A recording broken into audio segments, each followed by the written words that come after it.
सोमवार के दिन यदि कोई प्रदोष व्रत आता है तो उसे सोम प्रदोष व्रत कहते हैं।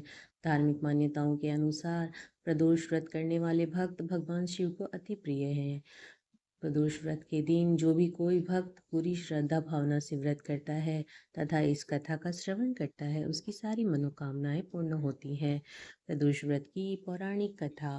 प्रदोष व्रत की कथा के अनुसार एक नगर में एक ब्राह्मणी रहती थी। उसके पति का स्वर्गवास हो गया था।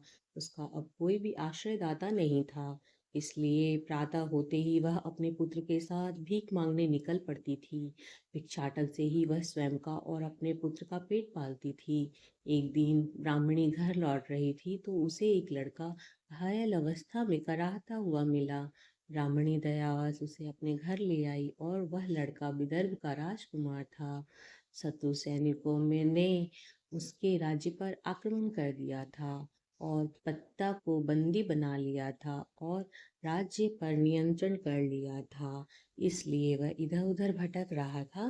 राजकुमार ब्राह्मण पुत्र के साथ ब्राह्मणी के घर रहने लगा। तभी एक दिन अंशुमति नामक एक गंधर्व कन्या ने राजकुमार को देखा और वह उस पर मोहित हो गई। अगले दिन अंशुमति अपने माता पिता को राजकुमार से मिलाने लाई। उन्हें भी राजकुमार भा गया।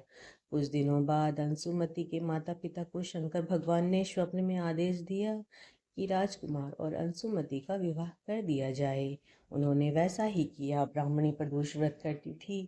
उसके पद के प्रभाव से गंधर्व राज की सेना की सहायता से राजकुमार ने विदर्भ के शत्रुओं को खदेड़ दिया और पिता के राज्य को पुनः प्राप्त कर लिया और आनंद पूर्वक रहने लगा। राजकुमार ने ब्राह्मण पुत्र को अपने प्रधानमंत्री बनाया। ब्राह्मणी के प्रदोष व्रत के महात्म्य से जैसे राजकुमार और ब्राह्मण पुत्र के दिन फिरे, वैसे ही भगवान शंकर अपने दूसरे भक्तों के भी दिन फेरते हैं। अतः सोम प्रदोष व्रत करने वाले सभी भक्तों को यह कथा अवश्य पढ़नी अथवा सुननी चाहिए। ओम नमः शिवाय।